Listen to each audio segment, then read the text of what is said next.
Alors bonjour à tous, nous sommes très ravis d'être en votre compagnie. Aujourd'hui, Gabon Vert est sur ce plateau. On est avec Gris Maganga, qu'on reçoit pour Actu Plus. Et aujourd'hui, c'est la page verte. Exactement, c'est la page verte. Et Sabrina, qui a une petite expérience à nous raconter. Non, je vais pas raconter, mais je vais surtout apporter des solutions par rapport à ce qui... Ok, mais avant, retrouvons Freddy Moussunda pour la revue de presse.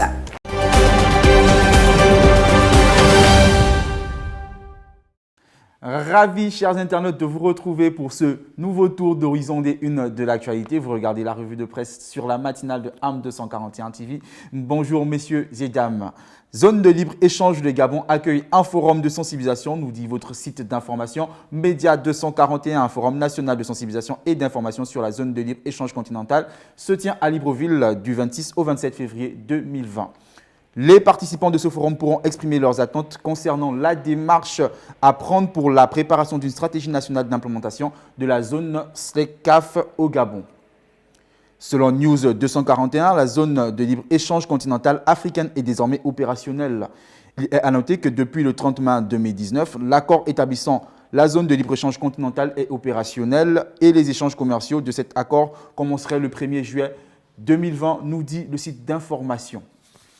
Le Gabon décroche l'organisation Global Tourisme Forum 2020. L'information nous vient de lalibreville.com. L'Institut du Forum national mondial du tourisme basé à Londres a désigné le Gabon comme pays hôte pour l'organisation de cet événement destiné à promouvoir le secteur touristique. L'Association nationale des retraités du Gabon, la nouvelle structure qui vient d'effectuer sa sortie, regroupe des retraités civils et militaires des secteurs publics, privés et parapublics, nous informe le quotidien. Chers internautes, c'est ici que prend fin notre revue de presse. Ravi d'avoir été des vôtres. Je vous retrouve très bientôt. D'ici là, portez-vous bien.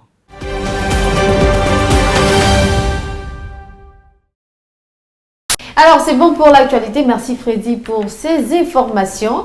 Alors, on commence tout de suite avec Actu Plus. Et comme je le disais tantôt, on parle de l'environnement, on parle de développement durable, plus particulièrement de pollution. Et Brice nous parle aujourd'hui des bassins versants dans la capitale de Libreville. Dans la capitale. Voilà. Et donc, on se retrouve juste après ceci.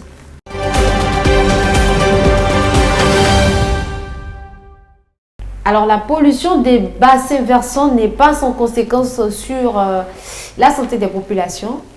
Et oui, mais avant d'arriver aux conséquences, je pense qu'il est important de revenir sur les origines de cette forte pollution qu'on peut constater dans Libreville, presque dans tous les quartiers, où il y a une forte irrigation par des rivières et autres cours d'eau. Donc, on constate, lorsqu'on se déplace dans Libreville, que des forts dépôts d'immondices à l'intérieur sur les lits de rivières, mais bien sûr qui est causé par les populations riveraines. Donc on va avoir à l'intérieur des congélateurs, des réfrigérateurs, des gazinières, mais beaucoup plus, mais beaucoup plus des plastiques de tout genre. Ça peut être des bouteilles, des sacs ou encore des bassines. Mais donc les conséquences ne sont pas négligeables. Ne sont pas négligeables, mais pire encore, ces populations qui habitent juste à proximité de ce cours d'eau vont prendre leurs tuyaux d'évacuation des salles d'eau. Donc tous les déchets des toilettes ou encore des eaux de douche vont être déversées à ces endroits. Et bien sûr, les conséquences sont très parce que après, vivre à côté de ça, c'est appeler les moustiques et autres, machin, et peut-être des animaux bizarres, bistoches, façon comme les serpents, les iguanes et autres. Voilà, donc c'est très nuisible pour ces écosystèmes-là, donc pour l'environnement et même pour les populations, puisque là, il y a une forte prolifération de microbes, de certaines espèces telles que les moustiques. On aura des maladies comme la dengue, le paludisme et autres. Mais ces déchets aussi vont empêcher l'écoulement normal des eaux et donc va favoriser les inondations. Et là, on repart en plein dans la grande saison de pluie. Là. Justement. Vous avez constaté la semaine écoulée, cette semaine-là, les pluies ont repris de plus belle et on va à nouveau constater des personnes vont s'élever à nouveau des pieds dans l'eau et ça va être très compliqué. Mais je pense qu'on risque de ne pas en arriver là parce que le gouvernement a justement entrepris des actions pour mettre fin à tout cela. Voilà, le gouvernement depuis 2019 mène de grosses campagnes de nettoyage des bassins versants dans la capitale, ce qui est intéressant. Mais il sera encore plus intéressant que le gouvernement aille un peu plus loin en faisant une forte sensibilisation, aussi bien des populations qui habitent à côté de ces cours d'eau, mais celles-là qui sont bien loin, puisqu'après, il faut dire que un sachet, une bouteille peut être jetée dans une autopartie de Libreville, mais avec le vent et les eaux, peut finir dans des bassins versants. Donc, il sera intéressant de favoriser toute forme de recyclage, parce que beaucoup d'entreprises ici produisent du plastique, généralement des boissons, de bouteilles qui sont pour de l'eau minérale, par exemple, mais qui finissent également dans ces bassins versants, qui vont les acheminer jusqu'au niveau du littoral, sinon dans l'estuaire et l'océan Atlantique, et d'autres espèces qui y vivent évidemment sont encore impactées par ces comportements. Oui, et donc justement en mars, on parlera justement de recyclage parce que la journée consacrée, c'est dans quelques semaines. Oui, exactement. Donc il sera intéressant de parler de recyclage, mais encore et encore emmener ces entreprises à utiliser des produits biodégradables parce que c'est important.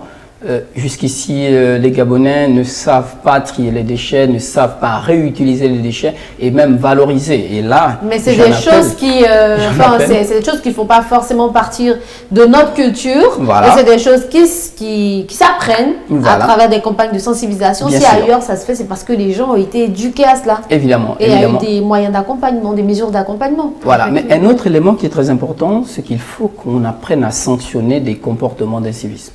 Parce que ici à Libreville particulièrement, moi je ne comprends pas, quand tu es à l'intérieur du pays, les gens sont, je vais dire, très civilisés, mais quand ils arrivent à Libreville, ils se comportent de la plus vilaine de manière. Mais après je veux dire que c'est l'effet de la capitale, c'est qu'on est toujours pressé, il y a toujours quelque chose à faire, on n'a pas les mêmes... Même quand on est pressé, tu vas pas... Non, je ne justifie vider ta bouteille d'eau et ça n'explique pas. On peut prendre son déchet et le mettre dans son sac, par exemple. Mais je veux dire... aller le jeter à la maison. Oui, il y a tout ça, mais comme tu dis...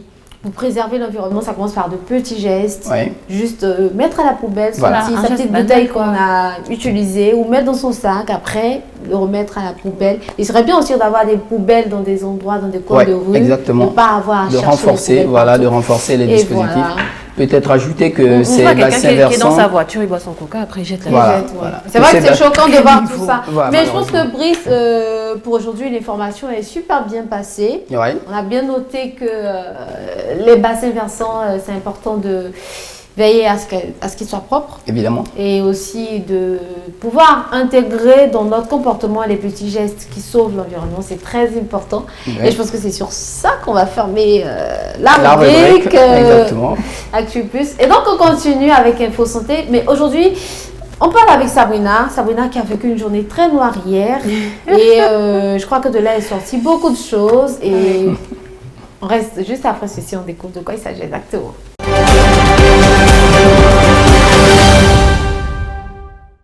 Voilà, donc comme je le disais, Sabrina, hier, c'était une journée très noire. Ouais, un mercredi noir pour moi.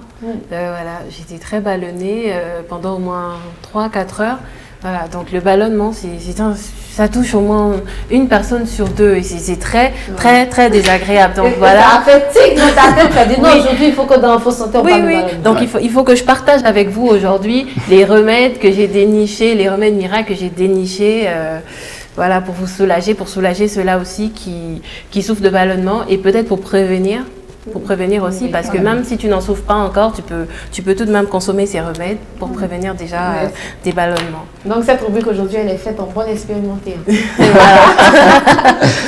Voilà. Donc les ballonnements, donc se manifestent par le gonflement du ventre suite à l'accumulation de gaz dans l'estomac. Ces différents gaz proviennent majoritairement de la fermentation d'aliments tels que les féculents et les légumes secs, mais aussi de l'air qu'on avale pendant qu'on mange ou pendant qu'on mâche un chewing-gum, aussi de la consommation de soda ou de bière. Donc ces gaz ensuite se libèrent dans l'estomac. Ils sont anodins, généralement ils sont anodins, et s'ils sont fréquents, si vous observez en fait que les ballonnements sont fréquents, ça peut être le syndrome, le signe d'un syndrome du côlon irritable. D'accord. Donc si vos ballonnements sont fréquents, allez consulter, allez voir un médecin et il verra quoi faire ensuite. Et oui, ça en a, tu en as déjà souffert peut-être je n'ai pas le souvenir, mais j'ai envie de tirer un lien avec le sujet que j'ai abordé. Ouais. Parce que la pollution des bassins versants, c'est très dangereux. Et on sait que dans les bassins versants, il y a beaucoup de poissons, il y a beaucoup d'espèces qui vivent et il y a des populations qui les mangent. Est-ce que... Qui consomment ces poissons. Qui consomment ces poissons. Est-ce que quelque part, ces poissons consommés par ces populations peuvent aussi causer le ballonnement? Non, je pense pas. Non, je ne pense pas que ça a un lien avec les poissons qui ont consommé du plastique, par exemple. Mais ça pourrait quand même être à la base d'une intoxication alimentaire, non? Oui, peut-être aussi. Pourquoi pas? D'accord. Et même ces espèces-là pourraient développer des maladies des animaux comme on a vu récemment avec les carpes. Bien sûr. Poissons carpes. Bien sûr. C'est pas sans conséquence forcément sur la santé. Voilà, exactement. Donc pour revenir sur les ballonnements, je partage avec vous quelques remèdes. Et voilà. Donc les remèdes carminatifs. Carminatifs. Donc les remèdes carminatifs, ce sont des remèdes qui évitent la formation de gaz lors de la digestion afin de favoriser la réduction des ballonnements. Donc en numéro 1, on a le thé à la camomille et au gingembre. La camomille, le thé à la camomille, on en trouve dans les grandes surfaces, évidemment. Donc, prendre un sachet de thé, mettre dans une tasse d'eau bouillante, ajouter ensuite une cuillère à café de gingembre. Donc, boire ce remède avant ou après, surtout après le repas. Donc, ça aide à diminuer. Parce que, comme je parlais tout à l'heure, comme je disais tout à l'heure, les remèdes carminatifs, en fait, ce sont des remèdes à base d'aliments carminatifs et le gingembre est un aliment carminatif. Ensuite, on a le thé vert à la cannelle. Donc, le thé vert possède déjà de nombreuses propriétés neutralisant les gaz intestinaux, mais ajouter à cela un peu de cannelle, qui est, comme je disais, un aliment carminatif, ça ne pourra vous faire que du bien. Donc, de la même façon que le thé à la camomille et au gingembre, donc prendre un sachet de thé vert, ajouter, mettre dans de l'eau, dans une tasse d'eau bouillante, ajouter une cuillère à café de cannelle et boire avant ou après le repas. En 3, on a le thé à la menthe et au curcuma. Donc, prendre 100 g de feuilles de thé, mettre dans 1 litre d'eau avec une cuillère à café de curcuma. Donc, vous pouvez consommer cette boisson toute la journée au feeling. Vous pouvez en refaire si vous voulez. Et en numéro 4, on a le jus de citron. Le jus de citron. Donc, prendre le jus d'un citron, presser un citron dans une demi-tasse d'eau bouillante ou froide et la consommer après le repas. Ça aide aussi à lutter contre les ballonnements. Voilà. Voilà, c'est comme si elle était libérée. Oui, je suis libérée parce que ça m'a aidée et j'espère que ça vous aidera aussi. Mais nous, on le prend à cœur joie. Hein. On prend à cœur joie toutes ces astuces que tu donnes, n'est-ce pas, Bruce? Bien sûr. D'accord. Et donc voilà, on a été très ravis d'être en votre compagnie pour cette matinale. Ne décrochez surtout pas, restez connectés sur M241 TV, la chaîne fièrement gabonaise.